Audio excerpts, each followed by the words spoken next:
জয় হিন্দ বন্ধুরা, আমি দীপ আর আপনারা দেখছেন আপডেট ইন্ডিয়া। বন্ধুরা, গতকালকের ঘটনায় বর্তমান সময়ে গোটা ভারতবাসী বললে ভুল হবে, বিশেষ করে সনাতনী ধর্মী বা হিন্দু গোষ্ঠীর মানুষগুলোর মাঝে একটা শোকের ছায়া বিরাজমান। অপরদিকে যে সমস্ত অন্য শ্রেণীর মানুষগুলো বসবাস করে তাদের মনের ভেতরে আনন্দ ফুটছে। আমি কার কথা বলেছি নিশ্চয় বুঝে গেছেন। হ্যাঁ, আমি পেহেলগামের কথা বলছি, যে পেহেলগামে নৃশংসভাবে হত্যা করা হয়েছে। টার্গেট করে তাদের লিঙ্গ দেখে, অর্থাৎ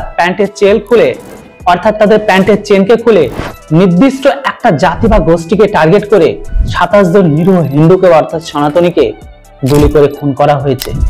যাই হোক, এই ঘটনা হওয়া কতটা সময় পেরিয়ে যাবার পরে এখনো পর্যন্ত আপনারা সোশ্যাল মিডিয়ায় কোনো একটা বিশিষ্ট শ্রেণী অর্থাৎ ইসলাম প্রোডাক্ট গ্রহণকারী ব্যক্তিদের এটাকে নিয়ে এতটুকু মন্তব্য পোস্ট কিচ্ছু দেখেননি। এর জন্য আমি আপনাদের আগেও বলেছি, এখনো বলছি, আবারও বলতে চাই, ইসলাম প্রোডাক্ট গ্রহণকারী ব্যক্তিদের এদের কোনো দেশ হয় না। এদের যেটা হয় সেটা হচ্ছে মাযহাব। এদের কোনো বন্ধু হয় না, এদের কোনো ভাই হয় না। কেননা আজকের দিনে এদের 57টা দেশ আছে, সবগুলো মাযহাবের নামে। কিন্তু এখনো পর্যন্ত শিয়া সুন্নি এরা নিজেরাই ভাই হতে পারেনি। সেখানে আমাদের ভাইচারা দেখে লাভ নেই। কিন্তু বর্তমান সময়ে এই পেহেলগামে যে ঘটনা আর নৃশংসতার পরিচয় দিল ইসলাম প্রোডাক্ট গ্রহণকারী ব্যক্তিরা, সেটার পরে থেকে আপনাদের এখন তো চোখ খোলা উচিত। আমি এখনো পর্যন্ত যতগুলো নিউজ সাইট, নিউজ সোর্স বা নিউজ ভিডিওতে আমি এখনো পর্যন্ত ক্লিক করেছি, সেই নিউজ ভিডিওগুলোতে যতগুলো হাসির রিয়াকশন দেখেছি, সেখানে সবগুলোই ছিল ইসলাম প্রোডাক্ট গ্রহণকারী টেররিস্টদের। এরা অনেক আনন্দ পাচ্ছে, বাংলাদেশ থেকেও দেখেছি। কিন্তু এই সমস্ত ব্যক্তিগুলো জানে না। আর এরকম টাইপের ব্যক্তি যদি আজকের আমার এই ভিডিওটি দেখে থাকেন, তাদেরকে বলে দিই, এর মধ্যে কিন্তু একজন মুসলিম ব্যক্তি মারা গেছে, আর ইনি হচ্ছে কাশ্মীরের। উনি যেটা করেছেন না, সেটা শুনে আপনাদের লজ্জা লাগবে। উনি সত্যি কাশ্মীরকে ভালোবাসেন প্লাস দেশকে ভালোবাসেন, নাহলে তিনি এতটা করতেন না। কি করেছেন সেটা যদি জানতে চান তাহলে অবশ্যই আমাকে কমেন্ট বক্সে লিখবেন, সেটা বলে দেব। আসে এবার মেন মুদ্দাতে। এত বড় ঘটনা ঘটে যাওয়ার পরে আমাদের ওয়েস্ট বেঙ্গলের মমতা ব্যানার্জি সবার শেষে কিন্তু টুইট করে তিনি শোক প্রকাশ করেছেন। কিন্তু বর্তমান সময়ে যত দুধেলা গায়ে আছে তারা অনেক খুশি। আর খুশি হওয়ার কারণ একটাই, তারা এখন সেখানে দেখতে পাচ্ছে তাদের শত্রু মানে হিন্দুদের। অপরদিকে কিছু কিছু ইসলাম প্রোডাক্ট গ্রহণকারী টেররিস্টরা এটা পর্যন্ত মন্তব্য করেছে যে ওয়াকাফ বিলের যে প্রোটেস্ট দেশ জুড়ে যে উত্তপ্ত হয়েছে, সেটাকে পরিস্থিতিকে ঘোরানোর জন্য বা এই যে নজর, সেই নজরটাকে ঘোরানোর জন্য এত বড় কাণ্ড আরএসএস বিজেপি, মানে এখানেও এরা আরএসএস বিজেপির হাত পাচ্ছে। তাহলে প্রশ্ন, তাহলে কেন বেছে বেছে হিন্দুদের টার্গেট করা হলো? সেখানে একজন মুসলিম ব্যক্তিও আছে, তাকেই বা কেন মারলো?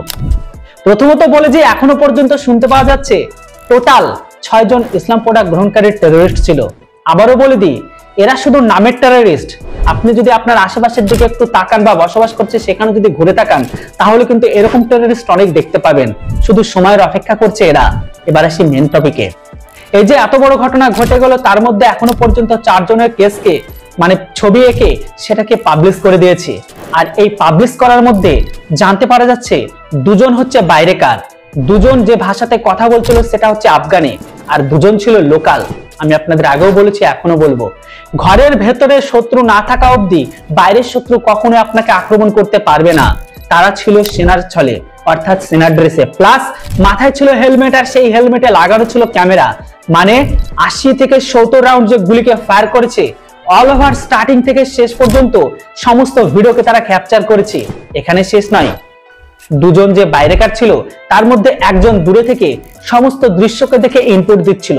মানে একজনের নির্দেশ দিচ্ছিল কোথায় কোথায় গুলি করতে হবে, কিভাবে করতে হবে, সেই মতো গুলি চালানো হয়েছে। মানে আপনারা বুঝতে পারছেন 2 জন ছিল স্থানীয়, আর যে 2 জন বাইরেকার সম্ভবত আশা করা হচ্ছে হামাসের। ঘটনা ঠিক এমন টাইমে হলো যেখানে আজ থেকে 3 দিন আগে অসীম মুনির অর্থাৎ পাকিস্তানের জেনারেল তিনি বলেছিল যে কাশ্মীর আমাদের গলার শিরা। তারপরেই কিন্তু এই ঘটনা হলো। আপনাদের এটাও নিশ্চয়ই মনে আছে যে আজ থেকে 3 মাস আগে সম্ভবত ফেব্রুয়ারিতে হামাসের কিছু লিডার পিওকে ভিজিট করেছিল। সেখানে তাদের যত যে টেররিস্ট সংগঠন ছিল পাকিস্তানের, যেগুলোকে তারা লালন পালন করে ভারতের ক্ষতি সাধনের জন্য, সেখানে কিন্তু তারা মিটিং করেছিল। ওই মুহূর্তে ইসরায়েল থেকে ভারতকে একটি আভাস দিয়ে বলেছিল যে আপনাদের পিছনে হামাসকে এনে হামাসের টার্গেটে, মানে যেভাবে হামাস 7 অক্টোবর ইসরায়েলের ঘরের ভেতরে যে জেনোসাইড চালিয়েছিল, সেই উদ্দেশ্যে ওরা প্ল্যান দিয়ে সেই মতন এখানে কাজটা হলো। মানে প্ল্যানটা একদিনের নয়, ঠিক কিন্তু অনেক আগে থেকে কষা হয়েছে। যাই হোক, সেই ঘটনার সময় ইসরায়েলের প্রধানমন্ত্রী বেঞ্জামিন নেতানিয়াহু বলে দিয়েছিল যে আপনারা যত তাড়াতাড়ি সম্ভব হামাস গোষ্ঠীকে জঙ্গি হিসেবে সম্বোধন করুন, গোটা বিশ্বের সামনে তুলে ধরুন আর স্বীকার করুন ওনারা জঙ্গি। কিন্তু সেদিন ইসরায়েলের কথা স্বীকার করেনি। এই যে এত বড় ঘটনা ঘটে গেল, সেই ঘটনা ঘটে যাওয়ার পরে ভারতের প্রধানমন্ত্রী নরেন্দ্র মোদী ছিল সৌদিতে। উনি সৌদির প্রিন্সের সাথে দুপুরের যে খাবার সেটা পর্যন্ত করেনি, উনি তৎক্ষণাৎ চলে আসে। ভারতের স্বরাষ্ট্রমন্ত্রী অমিত শাহ তিনি পর্যন্ত সেখানে তড়িঘড়ি চলে যায়। এমনকি এই ঘটনা ঘটে যাওয়ার কয়েক ঘন্টা পরে পাকিস্তানের মন্ত্রীর তরফ থেকে একটি স্টেটমেন্ট আসে, আমরা এখনো জিজ্ঞাসাই করিনি বা কিছু বলিনি, ঠাকুর ঘরে কেড়ে ওনারা আগে থেকে বলতে শুরু করেছে এর সাথে আমাদের কোনো লেনাদেনা নেই, এটা এটা ভারতের অন্তর্নিহিত ম্যাটার।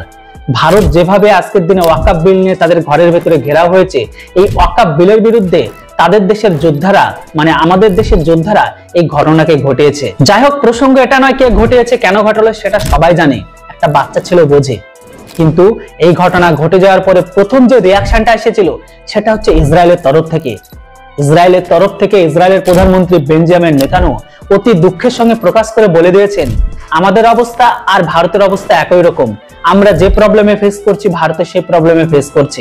আমরা আপনাদের আগেই বলেছিলাম, আগেই ইনপুট দিয়েছিলাম যে আপনারা সাবধান থাকুন, হামাসের স্টাইলে আপনাদের ঘরের ভেতরে আক্রমণ করবে। ইভেন হামাসকে আপনারা গোটা বিশ্বের সামনে জঙ্গি হিসেবে আখ্যায়িত করুন, আপনারা কোনো কিছু করেনি। যাই হোক, আপনাদের পাশে আমরা আছি, আপনাদের সমস্ত রকম সহায়তা সেটা ইন্টারনাল থেকে এক্সটার্নাল সমস্ত রকম সহায়তা দেওয়ার জন্য প্রস্তুত আছি।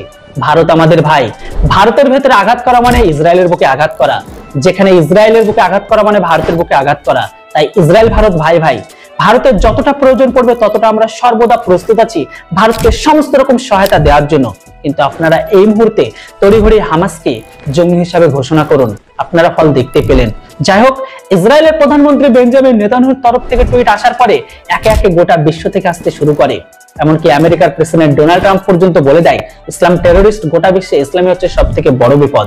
যাই হোক, এখন এই সমস্ত ঘটনাগুলো আসার মধ্যে থেকে এখন যে সমস্ত ঘটনাগুলো সামনে বেড়ে আসছে সেটা আরো লজ্জাজনক। আমি কেন বলেছিলাম এত বড় ঘটনা হতে যাবার পরেও আমি যে বললাম শুরুর দিকে ভিডিওতে যে এই দেশটা শুধুমাত্র হিন্দুদের, ইসলামিকদের কোনো দেশ হয় না। কেন বললাম? কেননা এই ঘটনা ঘটে যাবার পরে ঝাড়খণ্ডে একজন মন্ত্রী, আমি তার নাম নিতে চাই না, উনি ইসলাম পড়া গ্রহণকারী ব্যক্তি, উনি প্রকাশ্যে সোশ্যাল মিডিয়ায় এসে এই ঘটনার জন্য সেলিব্রেট করে পাকিস্তানকে ধন্যবাদ জানিয়েছিল।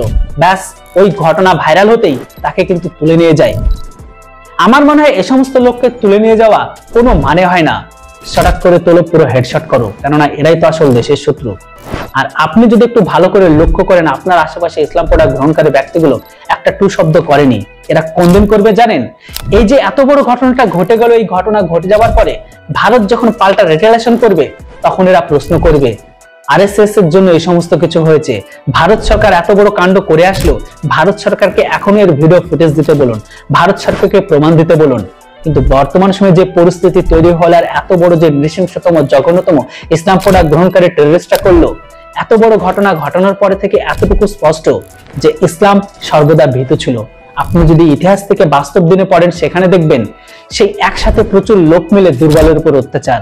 ইভেন আপনারা কিছুদিন আগে মুর্শিদাবাদের কিছু কিছু জায়গায় দেখেছেন প্রচুর ইসলাম পড়া গ্রহণকারী টুপিদারি ব্যক্তিরা একসঙ্গে সাধারণ নিরীহ হিন্দুদের উপর অত্যাচার, যেটা বাংলাদেশের ঘরের ভেতরে দেখেছেন। কোথাও হিজাব পরে মসজিদে ঢুকে ধামাকা, কোথাও হিজাব পরে ভিড় জায়গায় গিয়ে ধামাকা, এটাই হচ্ছে এদের বাহুবলীর পরিচয়। কিন্তু এই মুহূর্তে এত বড় ঘটনা ঘটে যাওয়ার পরে থেকে নরেন্দ্র মোদী বলে দিয়েছে এর রিটালিয়েশন এমন ভাবে দেওয়া হবে যেটা গোটা বিশ্ব দেখে। আমার মনে হয় এর থেকে ভারতের কাছে বড় সুযোগ কখনো আসতেই পারে না, কেননা এই মুহূর্তে যতগুলো ইসলাম পড়া গ্রহণকারী বা শোরদের লঞ্চ প্যাড আছে সেগুলো হচ্ছে সবকিছু পিওকেতে অবস্থিত। এই যে একটা অজুহাত অলরেডি তারা ভুল করে ফেলেছে, আর এটা গোটা বিশ্ব জানে এতে কে হাত আছে বা কারা করাতে পারে। এই সুযোগে ভারত যদি চায় পিওকে সম্পূর্ণ নিজের হিসেবে দখল করতে পারে। আর এই মুহূর্তে গোটা বিশ্বের কোনো ইসলামিক দেশ এখন আসবে না, কেননা জানেন এখানে একটা নির্দিষ্ট জাতিকে টার্গেট করে মারা হয়েছে, আর 2-1 জন নয়, প্রায় 27 থেকে 28 জন। এর মধ্যে 4 জনের কেস সামনে এসেছে, সবগুলোই হচ্ছে ইসলামিক টেররিস্ট মানে ইসলামিক ব্যক্তি, অনেকে বলে ইসলামের সাথে সন্ত্রাসের কোনো সম্পর্ক নেই, কিন্তু দুঃখের বিষয়টা দেখুন, প্রত্যেকটা সন্ত্রাসের শেষে কিন্তু ইসলামিক ব্যক্তি থাকে, তাদের মুখে থাকে আল্লাহু আকবার, নারে তাকবীর, আরো এক্সেট্রা এক্সেট্রা এক্সেট্রা, যেটা আপনারাও শুনেছেন, এমনকি আমরাও শুনি। এই জন্য এত বড় ঘটনা ঘটে যাওয়ার পরে থেকে এখনো পর্যন্ত কোনো ইসলামিক ব্যক্তি এটাকে নিয়ে দুঃখ প্রকাশ করেনি। কারণটা কি জানেন? এরা শুধুমাত্র দেশ বলে কিছু হয় না, এদের কাছে মাযহাবি সব।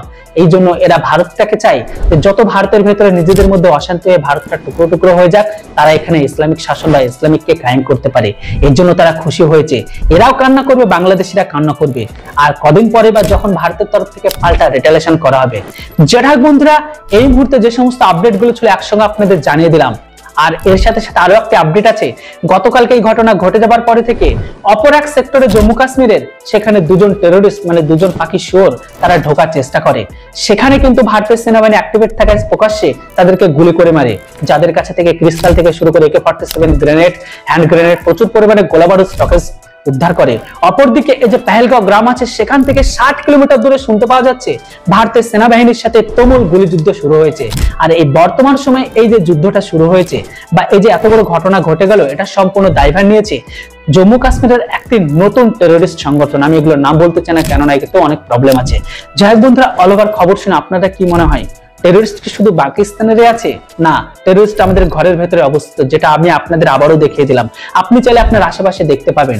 আর কোন সোশ্যাল মিডিয়া যদি আপনারা এখনো পর্যন্ত একটি পোস্ট দেখে থাকেন ইসলামিক ব্যক্তিদের নিয়ে যে এত বড় ঘটনা ঘটে গেল, তার জন্য তারা এতটুকু সমবেদনা পেয়েছে বা দুঃখিত হয়েছে, এখনো পর্যন্ত কোথাও দেখবেন না। এরা অনেক খুশিতে আছে। এরা তখনই কাঁদবে যখন এদের আব্বু মা, যাদেরকে এদের মানে অবৈধ আব্বু বলে ডাকে, এদেরকে যখন মারা হবে তখন এদের কান্নাটা দেখবেন। যাই হোক, এই মুহূর্তে কিছু ইসলাম প্রোডাক্ট গ্রহণকারী ব্যক্তিরা তারা অল ওভার সিচুয়েশনটাকে ওয়াকআপ বিলের সাথে জুড়ে এই সিচুয়েশনটা আরএসএস আর বিজেপির দিকে ঘোরাতে চাইছে। দেখুন, এমনটা কোনো ব্যাপার নেই, সবকিছু আপনাদের আস্তে আস্তে পরিষ্কার করে জানানো হবে।